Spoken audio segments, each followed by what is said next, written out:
Morning, peeps. Good morning, everyone. Good morning.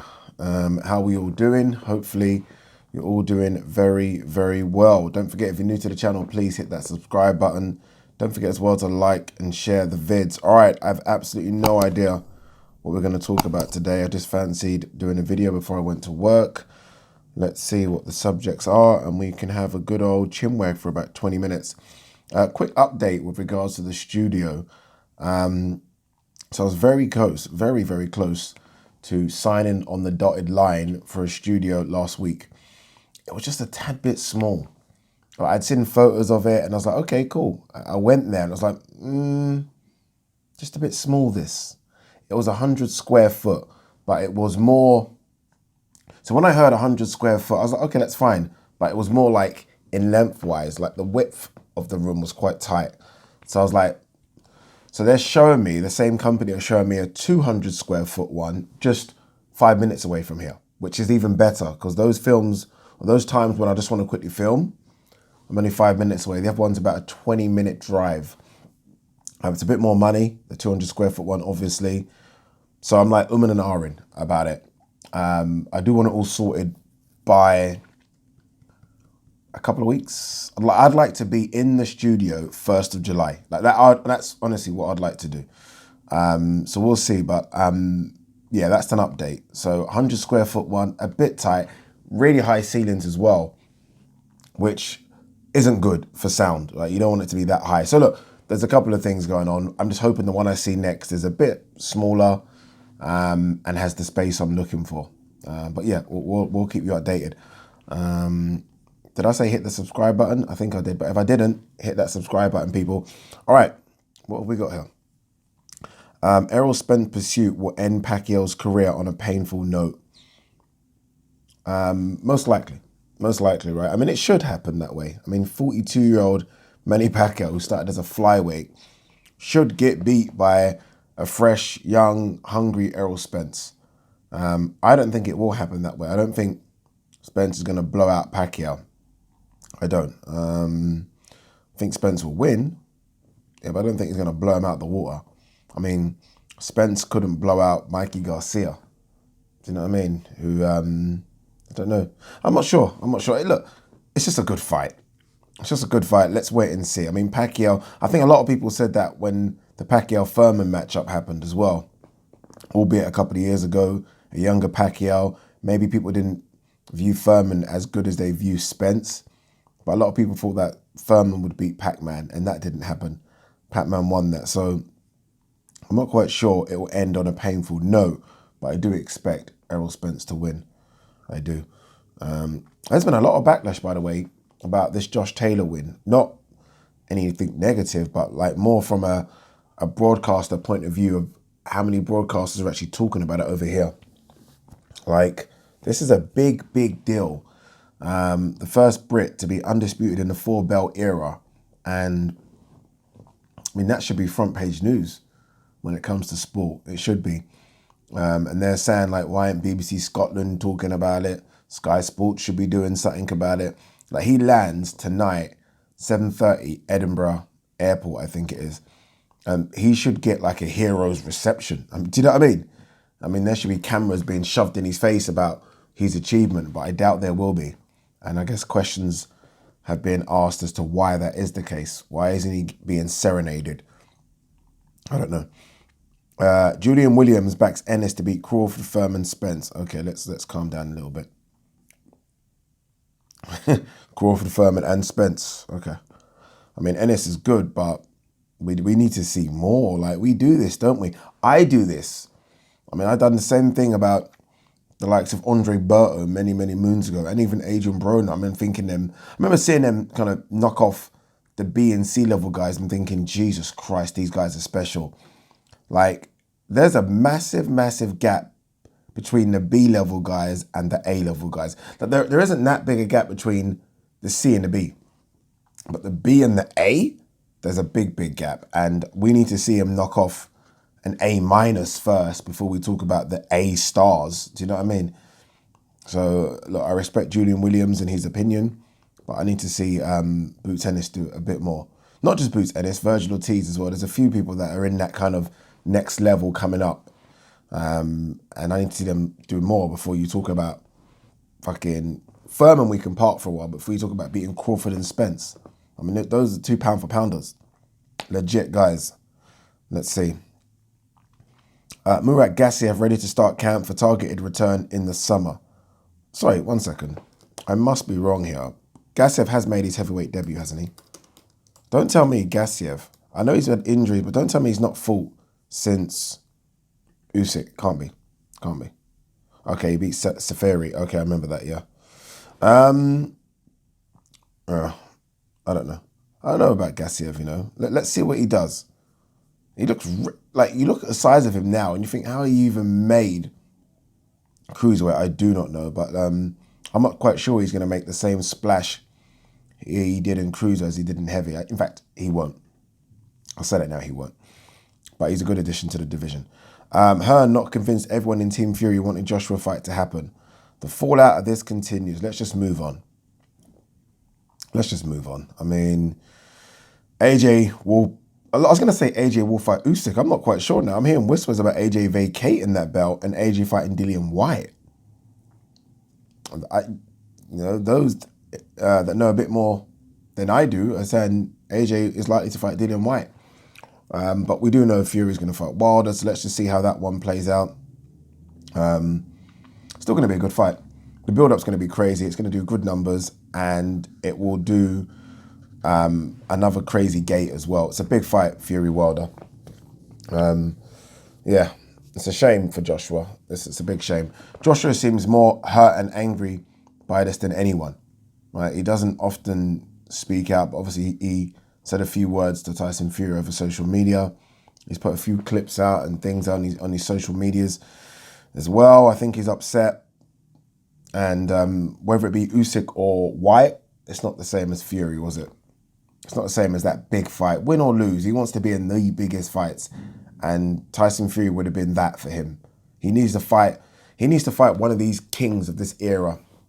And Usyk, I don't think, is that. And Dillian Whyte certainly isn't. So it's a shame. Linares on Haney. Remember that fight's this week. We are going to do a live watch along for that. Whoa. Yeah, we are. We're going to do a live watch along for that. The teacher is going to teach the student. I will say this. Linares is going to cause Haney some problems. I mean, if you don't think that, then you might have to go back and watch the Gamboa Haney fight. Like, they're not like these old people still have some skills. They can still show these young kids looks that they might not have seen before. And I expect Linares to do that. Is it the Linares? Obviously it's not, right? I mean, let's not be silly. But I still think Linares has got enough in the tank to cause Haney some problems for a few rounds. And then I expect Haney's youthfulness to come through. But I like the fight. I like it a lot. Haney needs to make a statement. I've said this on a video I did the other day with G-Man and Raps, that all the other kids in and around him that everyone talks about have made statements. Teofimo made a statement against Loma. Javante made a statement against Leo Santa Cruz. Ryan Garcia got up off the floor and made a statement against Luke Campbell. We're still waiting for Haney to make a statement. Linares could be that statement. Is that the same statement as Teofimo beating Loma? No, but he needs to start something. He needs to start. Warren plans to speak with Showtime about making Paul versus Fury. Ain't gonna happen. Forget it. Those kind of conversations, I just don't. Jake Paul isn't fighting Tommy Fury anytime soon. Not that I think, anyway. Daniel Dubois, I feel like I'm starting my pro career again. A fresh start is great. I like this link up with Shane McGuigan. I like it a lot. I think Shane's a great trainer. So it'll be interesting to see how Dubois looks in his first fight. I really do like this one. And I hope Dubois can become what they wanted him to become. Whether or not that's a world champion's another discussion, because that's never going to be easy, right? But hopefully he can get back in the mix. There's some really good fights for him out there in the top sort of 30, 20. Hopefully a couple of good wins, he can get in the mix. And good matchmaking as well. I think the matchmaking in the lead up to the Joe Joyce fight was incredibly bad. It was actually disgraceful, if I'm honest with you. Those guys he was fighting, the Tetes, Lattes, Fujimotos, and then Joe Joyce. It was just stupid matchmaking. Honestly, stupid. Josh Taylor here said, if I have to make mandatory against Catterall next, I have to do that next. Yeah, he should do that. Catterall did agree step aside to allow these two to fight, so I think it's only right you do it. It's a good homecoming fight as well. There's going to be no problem with Catterall in terms of purse split. Catterall will happily go up to Edinburgh. It's an easy fight to make, so do that. And then it gets interesting. I mean, I've mentioned several names. A lot of people are telling me he's ready to go to 147 and fight the monsters. I don't agree with that. I think 140 should be his stop for another couple of years, if I'm honest. Well, at least another year. I'm thinking 3 fights at 140. Deontay Davis, I don't know how. I'm just mentioning it. I don't know how it can happen. So some of you will say it can't happen. I know. I'm just putting it out there. Teofimo Lopez can happen, right? I mean, that can happen. I love the Mikey Garcia fight. If Mikey can get back down to 140. And I even love the Adrian Broner fight. For all these fights are for different reasons. Adrian Broner, to open up the American market. Adrian Broner will sell the fight by himself. Again, I don't know how it can happen because of the other side of the road shit, but yeah. Teofimo Lopez fight's a fantastic fight. 2 unbeaten kids. Great fight, big fight.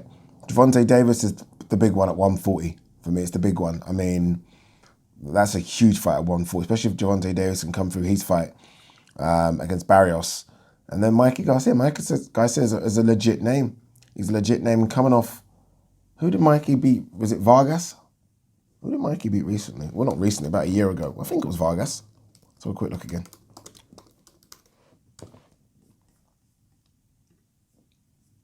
Yeah, Vargas. All right. What are the scorecards in that? What are the scorecards? Won it by unanimous decision. I can't see the scorecards. But okay, yeah, so he's coming off a good win. So maybe he might want to stay at 147. But I think if he can get down to 140, I think that's a really good fight for him and Josh. Question, and I got asked this on my live the other day. The peak Amir Khan or Josh Taylor? So peak Amir Khan when he was, I think, the best 140 pounder, or Josh Taylor? Who do you think wins? Leave your answers below. Lomachenko, leave it alone. Lomachenko says, after watching Lopez fight a lot of times, my opinion is it was a draw. It wasn't. You lost. Trust me, I'm your biggest fan in the world. You lost that fight. You came on strong in the end, but I think my memory serves me right. I do believe that Teofimo won the final round, like put a really good round in. But look, it's a shame that didn't happen again. I don't think that fight's ever going to happen again, which is a shame. But yeah, you lost. Move on. All right, what we got here? Montiel confident his power will be a great equalizer against Jamal Charlo. I don't mind that fight, you know. When that fight was first mentioned, I was like, I don't mind that fight. I'll tell you this, yeah. If Charlo cannot dent Montiel, he's gonna have a problem, you know. Don't be fooled by Montiel's 4 losses. Is it 4? One second, let me quickly check. Yeah, 4 losses. Don't be fooled by that, you know. Montiel can fight, and if Charlo cannot keep this kid off, then we might have an issue here. I like it. I like it a lot. We'll see how that one plays out. Is that it? Are we done? Is there anything else? Caleb Plant eyeing $10 million payday to fight Canelo Alvarez on September 18th. Sounds about right. I mean, if Canelo wants to be undisputed, that's the cost. That's the cost to be undisputed. I do wonder where it's going to happen. If Plant's eyeing 10 million, in the way I'm reading it there, then it could be a case of he's been allowed to go on to DAZN to make this fight happen. With Canelo's recent fight against Billy Joe Saunders doing really good numbers, I do think it's more likely this fight is on DAZN than Canelo crossing over and this fight being on PBC Fox. But I think that's a good figure. $10 million. It's a massive fight. It's a huge fight. Again, it's an undisputed fight, which is good, right? We're getting those undisputed fights in boxing now, finally. So I like it. A bit here about Fury.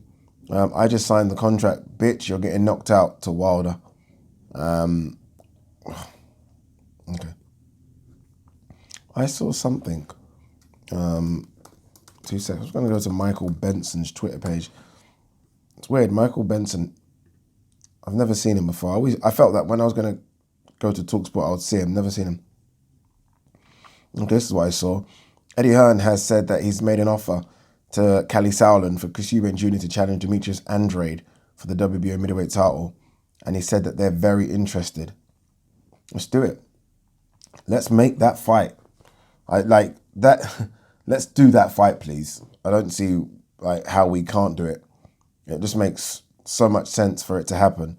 I don't think Chris looked great in his last fight, but he had been out of the ring for a very, very long time. And look, Demetrius Andrade isn't getting any of the fights he wants, right? He's not getting Canelo, he's not getting Charlo, he's not getting Golovkin, isn't getting anyone. So why not fight Chris Eubank Jr.? I would love that fight to happen over here.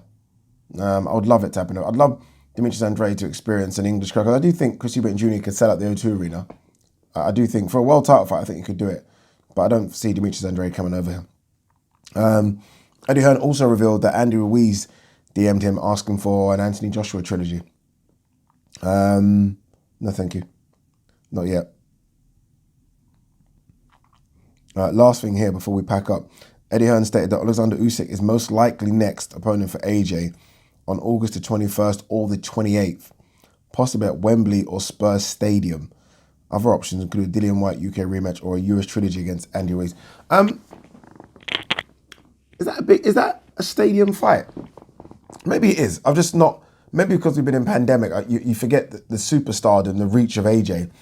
I just thought that would be an O2 Arena fight, AJ versus Usyk, but maybe it is a stadium fight.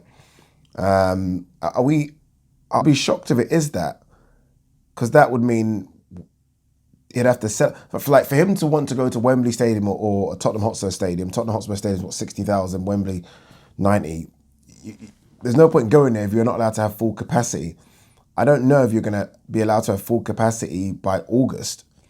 Bear in mind, obviously, with the Euros coming up, you're only allowed to have like, I think 25% capacity. I don't even think it's that.